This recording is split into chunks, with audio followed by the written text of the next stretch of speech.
Buenos días, docente Magíster Máximo Guayanca Hernández. En esta oportunidad se va a realizar la exposición acerca del tridimensionado y diseño sismo resistente en concreto armado del curso Integrador 2. Los integrantes son Bustamante Tinoco John y quien les habla, Espino Hurtado Marco Antonio. Los objetivos. En primer lugar está la protección de la vida humana. En segundo lugar, la continuidad de los servicios esenciales. En tercer lugar, la minimización de los daños materiales. Y por último, se encuentra el comportamiento estructural predecible. El marco normativo. Nos vamos a basar en la norma E030 Diseño Sismo Resistente, que establece los parámetros mínimos para el comportamiento sísmico de las estructuras, define la zonificación sísmica del territorio nacional en cuatro zonas, especifica los procedimientos de análisis sísmico, que son el estático, el dinámico y el tiempo-historia, establece los límites de desplazamientos laterales, que son las derivas, y por último, los criterios para clasificar las irregularidades estructurales.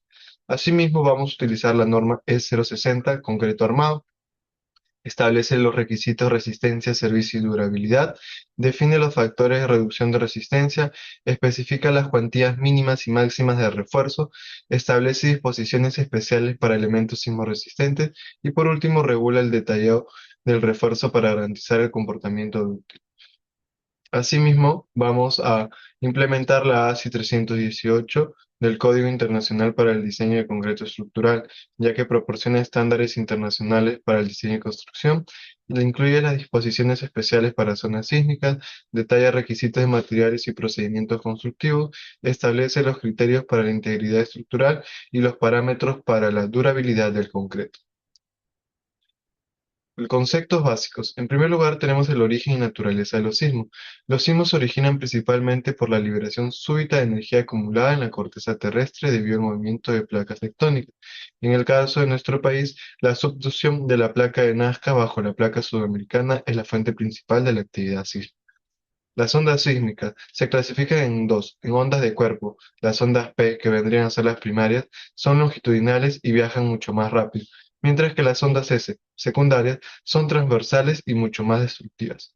Las ondas superficiales, que son las Love y las Rayleigh, se propagan por la superficie terrestre y son responsables de gran parte del daño estructural debido a su mayor amplitud y duración.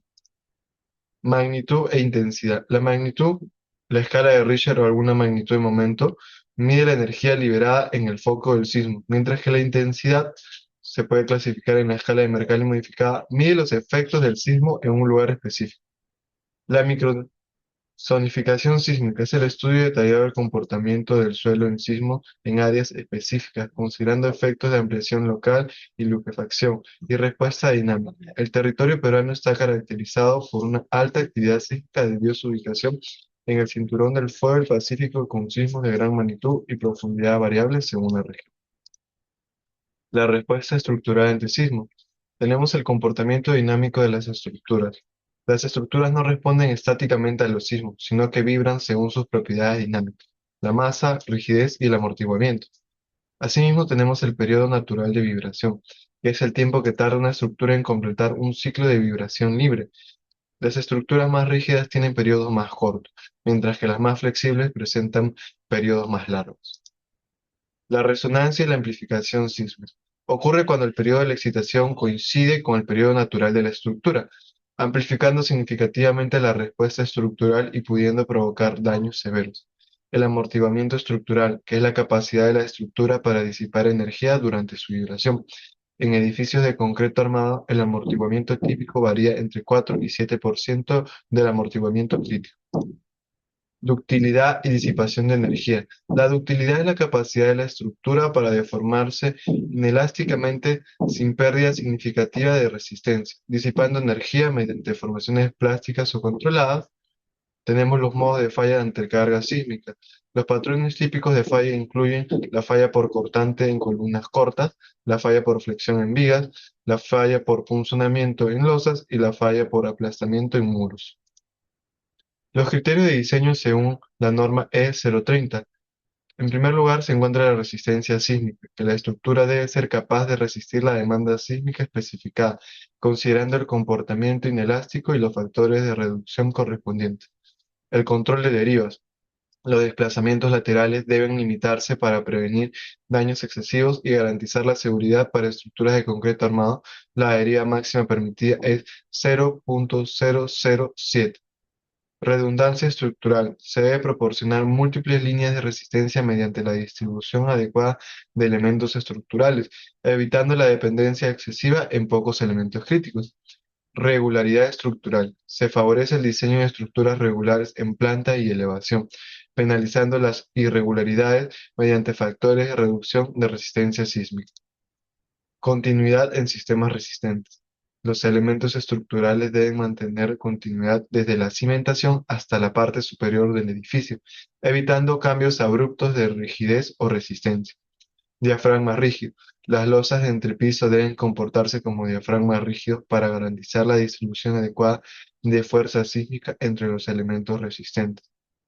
Por último está la distribución adecuada de masa. Se debe evitar concentraciones excesivas de masa, especialmente en los niveles superiores, para reducir los efectos de amplificación dinámica. Predimensionamiento de elementos estructurales. Columnas. El predimensionamiento de columnas se realiza considerando las cargas axiales actuantes desde niveles superiores, los momentos flectores por excentricidad y efectos sísmicos, la longitud más riostrada y los efectos de Beltrés, y la posición de la columna, así sea interior, exterior o esquina. El método de predimensionado por área tributaria. Tenemos para columnas interiores que el área de columna es igual a P sobre 0.45 por la resistencia del concreto, y para columnas exteriores tenemos que el área de columna es P sobre 0.35 por la resistencia del concreto. P vendría a ser la carga axial estimada, la cual es la área tributaria por el número de piso por la carga en metros cuadrados.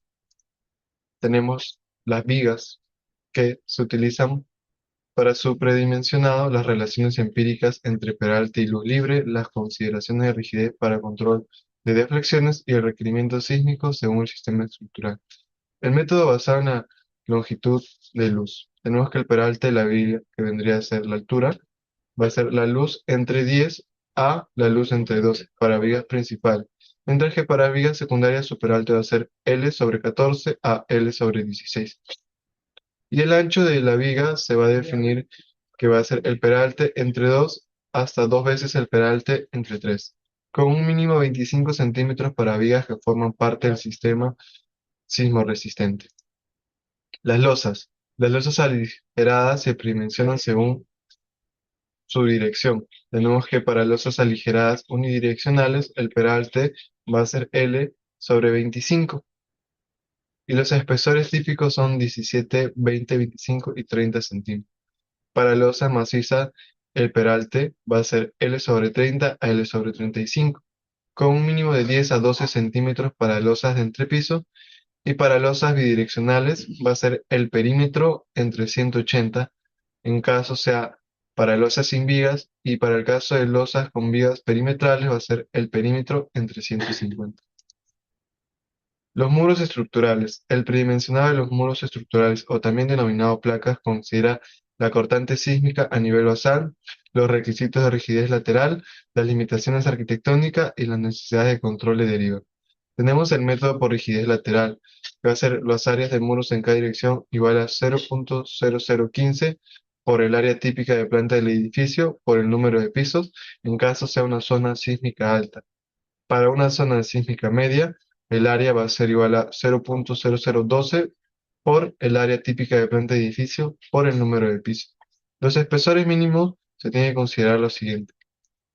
La altura sobre 25, siempre y cuando sea la altura libre entre pisos, un espesor mayor o igual a 15 centímetros en edificaciones hasta 5 pisos, y un espesor mayor o igual a 20 centímetros en edificaciones de mayor altura.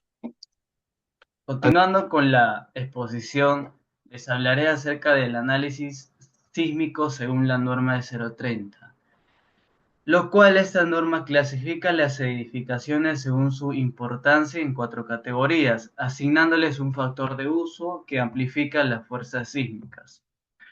Las condiciones geotécnicas se clasifican según los perfiles del suelo, que afectan la amplificación de las ondas sísmicas, como podemos observar en las siguientes dos tablas.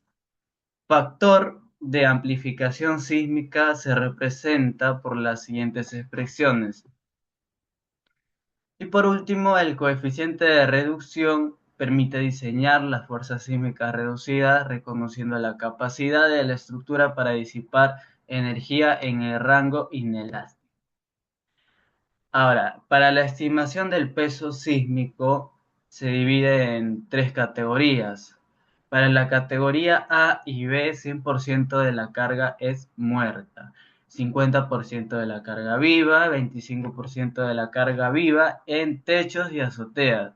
En la categoría C, 100% de la carga muerta, 25% de la carga viva y 25% de la carga viva en techos y azoteas.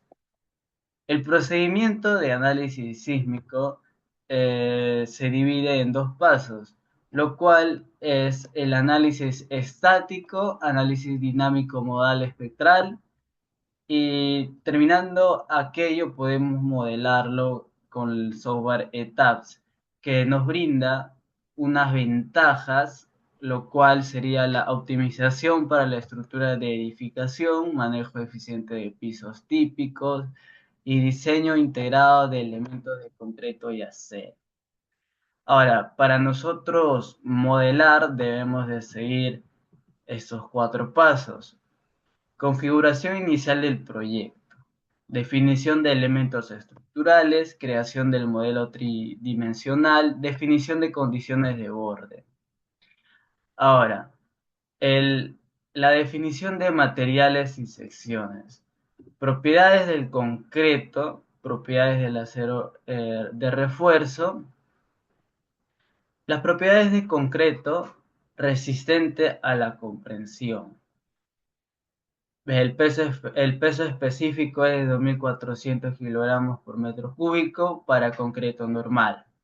Ahora, en el acero de refuerzo, el esfuerzo de fluencia, módulo de elasticidad de formaciones unitarias máximas.